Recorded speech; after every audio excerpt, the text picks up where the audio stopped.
ब्रह्म से शिव बाबा पधारे, बोलते ध्वनियों। ब्रह्म से शिव बाबा पधारे, बोलते ध्वनियों।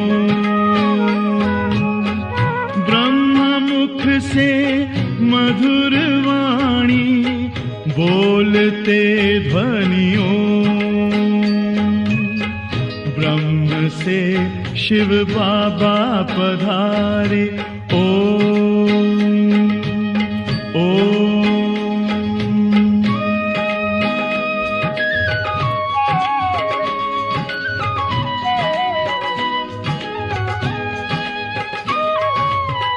ओम की इस मधुर ध्वनि से किया परिवर्तन।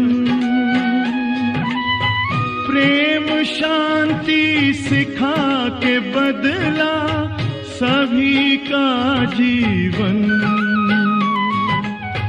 आदि देव प्रजापिता श्री, बोलते ध्वनियों। ब्रह्मा मुख से मधुर वाणी, बोलते ध्वनियों। ब्रह्म से शिव बाबा पधारे, ओम ओम।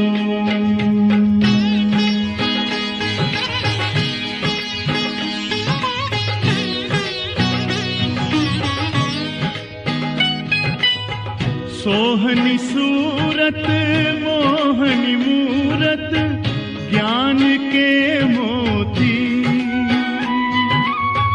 भव्य मुख पर चंद्रमासी, चमकती ज्योति। दिव्य दर्शन दिव्य वाणी, बोलते ध्वनियों। ब्रह्मा मुख से मधुर वाणी, बोलते ध्वनियों। ब्रह्म से शिव बाबा पधारे, ओम ओम।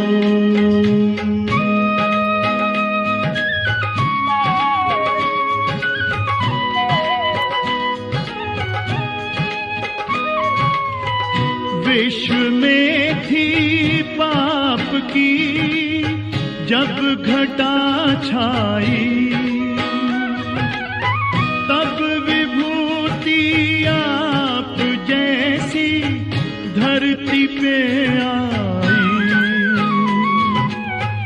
एक तार में बंध के सारे, बोलते ध्वनियों।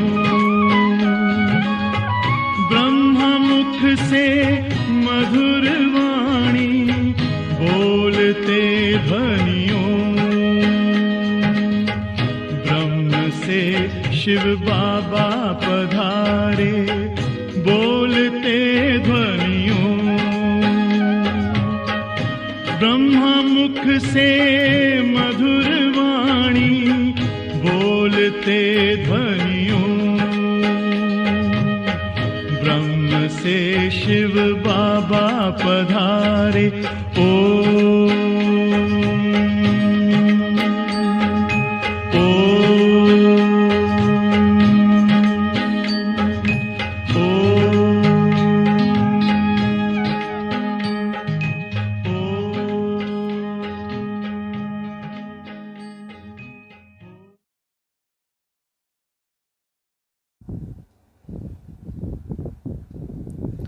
ओम शांति। 29 जून 2024। बाप दादा के मधुर महावाक्य। मीठे बच्चे, शरीर सहित जो कुछ भी देखने में आता है यह सब विनाश होना है। तुम आत्माओं को अब घर लौटना है, इसलिए पुरानी दुनिया को भूल जाओ। प्रश्न, तुम बच्चे किन शब्दों में सभी को बाप का मैसेज सुना सकते हो? उत्तर, सभी को सुनाओ कि बेहद का बाप बेहद का वर्षा देने आया है। अब हद के वर्षे का समय पूरा हुआ, अर्थात भक्ति पूरी हुई। अब रावण राज्य समाप्त होता है। बाप आया है तुम्हें रावण 5 विकारों की जेल से छुड़ाने। यह पुरुषोत्तम संगम युग है, इसमें तुम्हें पुरुषार्थ कर दैवी गुणों वाला बनना है। सिर्फ पुरुषोत्तम संगम युग को भी समझ ले तो स्थिति श्रेष्ठ बन सकती है। ओम शांति। रूहानी बच्चे क्या कर रहे हैं? अव्यभिचारी याद में बैठे हैं। एक होती है अव्यभिचारी याद, दूसरी होती है व्यभिचारी याद। अव्यभिचारी याद अथवा अव्यभिचारी भक्ति जब पहले शुरू होती है तो सब शिव की पूजा करते हैं। ऊंचते ऊंच भगवान वही है, वह बाप भी है, फिर शिक्षक भी है। पढ़ाते हैं। क्या पढ़ाते हैं? मनुष्य से देवता बनाते हैं। देवता से मनुष्य बनने में तुम बच्चों को 84 जन्म लगे हैं और मनुष्य से देवता बनने में 1 सेकंड लगता है। यह तो बच्चे जानते हैं। हम बाप की याद में बैठे हैं। वह हमारा टीचर भी है, सतगुरु भी है। योग सिखाते हैं कि एक की याद में रहो। वह खुद कहते हैं, हे आत्माओं, हे बच्चे, देह के सब संबंध छोड़ो, अब वापस घर जाना है।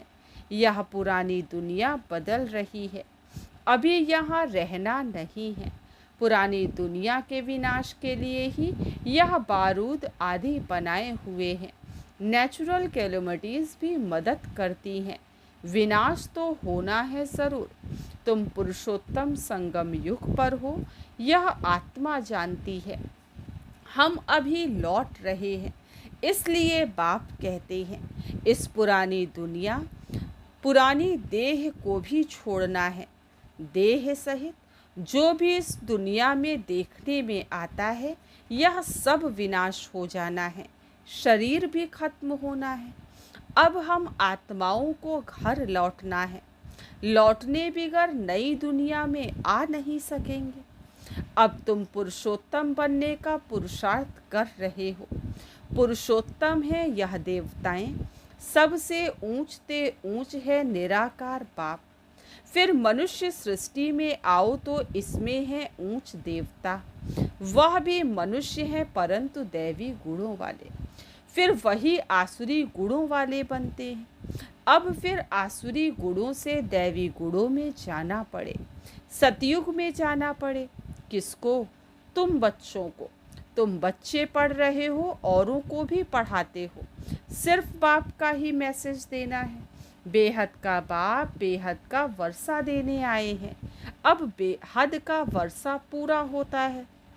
बाप ने समझाया है 5 विकार रूपी रावण की जेल में सब मनुष्य हैं, सब दुखी उठाते हैं, सूखी रोटी मिलती है। बाप आकर के सबको रावण की जेल से छुड़ाए सदा सुखी बनाते हैं। बाप के सिवाय मनुष्य को देवता तो कोई बना ना सके। तुम यहाँ बैठे हो मनुष्य से देवता बनने के लिए। अभी है कलयुग, बहुत धर्म हो गए हैं। तुम बच्चों को रचता और रचना का परिचय खुद बाप बैठ देते हैं। तुम सिर्फ ईश्वर परमात्मा कहते थे।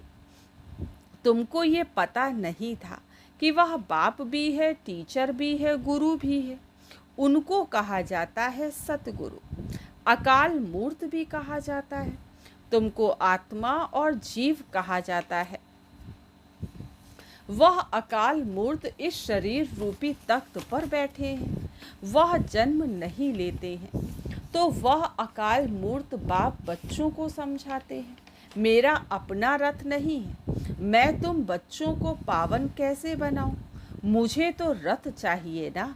अकाल मूर्त को भी तख्त तो चाहिए। अकाल तख्त मनुष्य का होता है और कोई का नहीं होता। हर एक को तख्त चाहिए। अकाल मूर्त आत्मा यहाँ विराजमान है। वह सभी का बाप है। उनको कहा जाता है महाकाल। वह पुनर्जन्म में नहीं आते हैं। तुम आत्माएं पुनर्जन्म में आती हो। मैं आता हूँ कल्प के संगम युगे। भक्ति को रात, ज्ञान को दिन कहा जाता है। ये पक्का याद करो। मुख्य हैं ही दो बातें, अल्फ और बे, बाप और बादशाही। बाप आकर बादशाही देते हैं और बादशाही के लिए पढ़ाते हैं, इसलिए इसको पाठशाला भी कहा जाता है। भगवानुवाच, भगवान तो है निराकार, उनका भी पार्ट है, इसलिए इसको पाठशाला भी कहा जाता है। भगवानुवाच, भगवान निराकार एक ही है। वह है ऊंचते ऊंच भगवान। उनको सभी याद करते हैं। बाप कहते ऐसा कोई मनुष्य नहीं होगा जो भक्ति मार्ग में याद ना करता हो। दिल से ही सब पुकारते हैं, हे भगवान, हे लिबरेटर, ओ गॉड फादर, क्योंकि वह है सभी आत्माओं का फादर। ज़रूर बेहद का ही सुख देंगे। हद का बाप हद का सुख देते हैं, कोई को पता नहीं। अब बाप आए हैं, कहते हैं बच्चों, और संग तोड़ मुझ एक बाप को याद करो। यह भी बाप ने बताया है। तुम देवी देवता नई दुनिया में रहते हो, वहाँ तो अपार सुख है। उन सुखों का अंत नहीं पाया जाता। नए मकान में सदैव सुख होता है, पुराने में दुख होता है। तब तो बाप बच्चों के लिए नया मकान बनवाते हैं। बच्चों का बुद्धि योग नए मकान में चला जाता है। यह तो हुई हद की बात। अभी तो बेहद का बाप नई दुनिया बना रहे हैं। पुरानी दुनिया में जो कुछ देखते हो वह कब्रिस्तान होना है। अभी परिस्तान स्थापन हो रहा है। तुम संगम युग पर हो। कलयुग की तरफ भी देख सकते हो, सतयुग की तरफ भी देख सकते हो। तुम संगम युग पर साक्षी हो, देखते हो। प्रदर्शनी में अथवा म्यूजियम में आते हैं तो वहाँ भी तुम संगम पर खड़ा कर दो। इस तरफ है कलयुग, उस तरफ है सतयुग, हम बीच में हैं। बाप नई दुनिया स्थापन करते हैं जहाँ पर बहुत थोड़े मनुष्य होते हैं और कोई भी धर्म वाला नहीं आता है। सिर्फ तुम ही पहले पहले आते हो। अभी तुम स्वर्ग में जाने का पुरुषार्थ कर रहे हो। बाप पावन बनाने के लिए आते हैं। पावन बनने के लिए ही तुमने मुझे पुकारा है कि हे बाबा, हमको पावन बनाकर नई दुनिया में ले चलो। ऐसे नहीं कहते कि शांति धाम में ले चलो। परम धाम को कहा जाता है स्वीट होम। अभी हमको घर जाना है, जिसको मुक्ति धाम कहा जाता है, जिसके लिए ही सन्यासी आदि शिक्षा देते हैं। वह सुख धाम का ज्ञान दे नहीं सकते। वह है निर्वृत्ति मार्ग वाले। तुम बच्चों को समझाया गया है कौन कौन धर्म कब कब आते हैं। मनुष्य सृष्टि रूपी झाड़ में पहले पहले फाउंडेशन तुम्हारा है। बीज को कहा जाता है वृक्षपति। बाप कहते मैं वृक्षपति ऊपर से निवास करता हूँ। अब झाड़ एकदम जर्जरी भूत हो जाता है, तब मैं आता हूँ देवता धर्म स्थापन करने। बनेन ट्री का बड़ा वंडरफुल झाड़ है, बिगर फाउंडेशन बाकी सारा झाड़ खड़ा है। इस बेहद के झाड़ में भी आदि सनातन देवी देवता धर्म है नहीं, बाकी सब धर्म खड़े हैं। तुम मूल वतन वासी थे, यहाँ पार्ट बजाने आए हो। तुम बच्चे ऑलराउंड पार्ट बजाने वाले हो, इसलिए 84 जन्म है मैक्सिमम, फिर मिनिमम एक जन्म, फिर मनुष्य फिर कह देते 84 लाख जन्म। वह भी किसके होंगे यह भी समझ नहीं सकते। बाप आकर तुम बच्चों को समझाते हैं 84 जन्म तुम लेते हो। पहले पहले मेरे से तुम बिछड़ते हो। सतयुगी देवताएं ही पहले होते हैं। जब वह आत्माएं यहाँ पार्ट बजाती हैं तो बाकी सब आत्माएं कहाँ चली जाती हैं, यह भी तुम जानते हो। बाकी सब आत्माएं शांति धाम में होती हैं। तो शांति धाम अलग हुआ ना, बाकी दुनिया तो यही है, पार्ट यहाँ बजाते हैं। नई दुनिया में सुख का पार्ट, पुरानी दुनिया में दुख का पार्ट बजाना पड़ता है। सुख और दुख का ये खेल है। वह है रावण राज्य। दुनिया में कोई भी मनुष्य या नहीं जानते कि सृष्टि का चक्र कैसे फिरता है। न रचयिता को न रचना के आदि मध्य अंत को जानते हैं। ज्ञान का सागर एक बाप को ही कहा जाता है। रचयिता और रचना के आदि मध्य अंत का ज्ञान कोई शास्त्र में है नहीं। मैं तुमको सुनाता हूँ, फिर यह प्रायः लोप हो जाता है। सतयुग में यह रहता नहीं। भारत का ही प्राचीन सहज राजयोग गाया हुआ है। गीता में भी राजयोग का नाम आता है। बाप तुम्हें राजयोग सिखलाकर राजाई का वर्षा देते हैं। बाकी रचना से वर्षा तो मिल ना सके। वर्षा मिलता ही है रचता बाप से। हर एक मनुष्य क्रिएटर है, बच्चों को रचते हैं। वह है हद के ब्रह्मा, ये है बेहद के ब्रह्मा। वह है निराकार आत्माओं के पिता, वह लौकिक पिता, यह फिर है प्रजापिता। प्रजापिता कब होना चाहिए? क्या सतयुग में? नहीं, पुरुषोत्तम संगम युग पर होना चाहिए।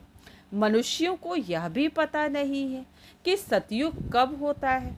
उन्होंने तो सतयुग कलयुग आदि को लाखों वर्ष दे दिए। बाप समझाते हैं 1250 वर्ष का एक युग होता है। 84 जन्मों का भी हिसाब चाहिए ना, सीढ़ी का भी हिसाब चाहिए ना। हम कैसे उतरते हैं? पहले पहले फाउंडेशन में है देवी देवता, उनके बाद फिर आते हैं इस्लामी बौद्धि। बाप ने झाड़ का राज भी बताया है। बाप के सिवाय तो कोई सिखला ना सके। तुमको कहेंगे यह चित्र आदि कैसे बनाए, किसने सिखाया? बोलो, बाबा ने हमें ध्यान में दिखाया। फिर हम यहाँ बनाते हैं। फिर उनको बाप ही इस रथ में आकर करेक्ट करते हैं कि ऐसे ऐसे बनाओ। खुद ही करेक्ट करते हैं। श्री कृष्ण को श्याम सुंदर कहते हैं, परंतु मनुष्य तो समझ नहीं सकते कि क्यों कहा जाता है। यह वैकुंठ का मालिक था तो गोरा था, फिर गावड़े का छोरा सांवरा बना, इसलिए उनको ही श्याम सुंदर कहते। यही पहले आते हैं तत्वम। इन लक्ष्मी नारायण की राजाई चलती है। आदि सनातन देवी देवता धर्म की स्थापना कौन करते हैं, यह भी किसको पता नहीं है। भारत को भी भुलाए हिंदुस्तान के रहवासी हिंदू कह देते। मैं भारत में ही आता हूँ। भारत में देवताओं का राज्य था जो अब प्रायः लोप हो गया है। मैं आता हूँ फिर से स्थापना करने। पहले पहले है ही आदि सनातन देवी देवता धर्म। यह झाड़ वृद्धि को पाता रहता है। नए नए पत्ते मठ बंद पिछाड़ी में आते हैं तो उनकी भी शोभा हो जाती है। फिर अंत में जब सारा झाड़ जर्जरी भूत अवस्था को पाता है तब फिर मैं आता हूँ। यदा यदा ही धर्मस्य। आत्मा अपने को ही नहीं जानती तो फिर बाप को कैसे जानेगी? अपने को भी गाली देते बाप को और देवताओं को भी गाली देते रहते हैं। तमो प्रधान बेसमझ बन जाते हैं तब मैं आता हूँ। पतित दुनिया में ही आना पड़े तो मनुष्यों को जियदान देते हो, अर्थात मनुष्य से देवता बनाते हो। सब दुखों से दूर कर देते हो, सो भी अल्पकाल के लिए।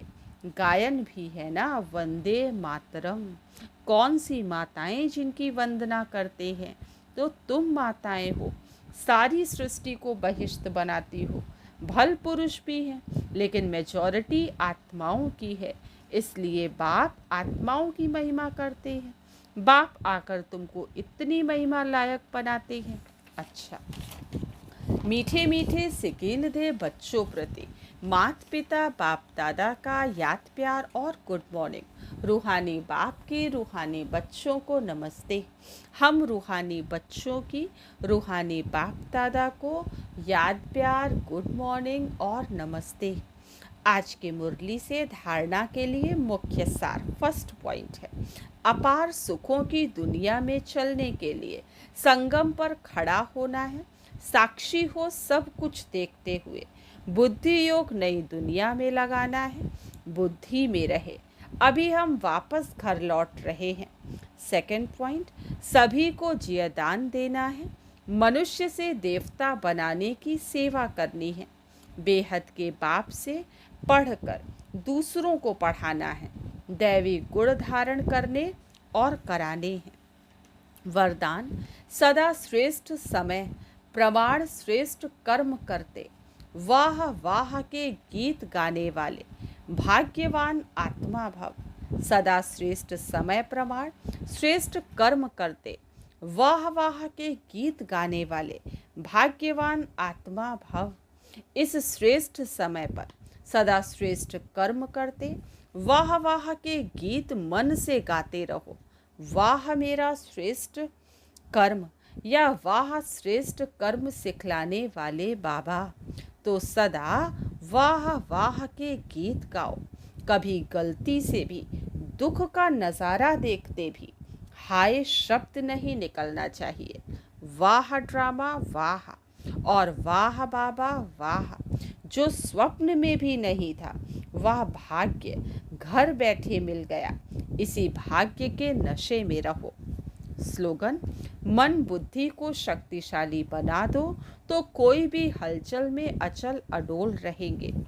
मन बुद्धि को शक्तिशाली बना दो तो कोई भी हलचल में अचल अडोल रहेंगे। अच्छा, ओम शांति।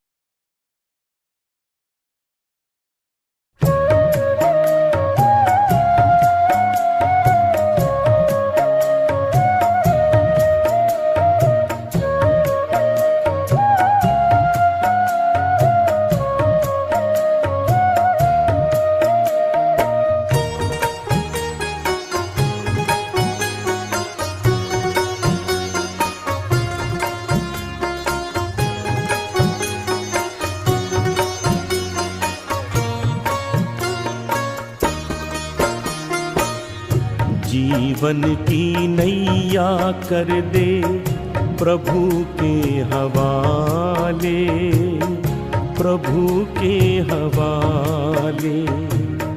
जैसे वो चाहे वैसे, जैसे वो चाहे वैसे इसको संभाले, इसको संभाले।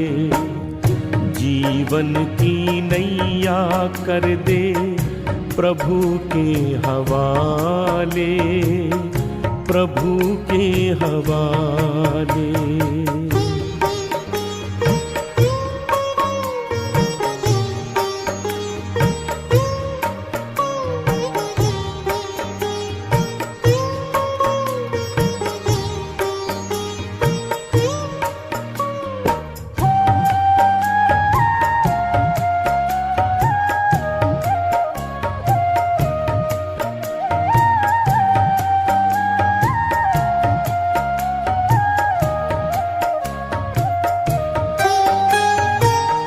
तन का न गर्व कीजय, ये तो विनाशी है। तू तो है चेतन आत्मा, ज्योति अविनाशी है। ज्योति सागर पिता को दिल में बसा ले, दिल में बसा ले। राहों में भर जाएंगे तेरे उजाले, तेरे उजाले। जीवन की नैया कर दे प्रभु के हवाले, प्रभु के हवाले।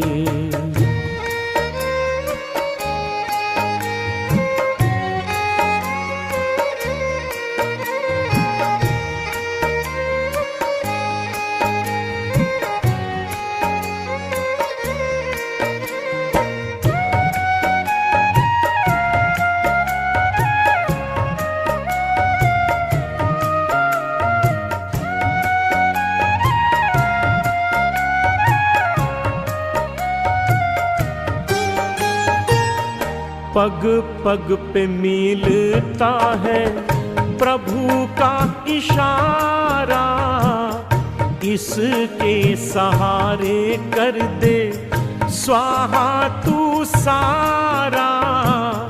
अंबर के सारे तारे आंचल में सजा ले, आंचल में सजा ले। मन के सरोवर में तू कमल खिला ले, कमल खिला ले। जीवन की नैया कर दे प्रभु के हवाले, प्रभु के हवाले।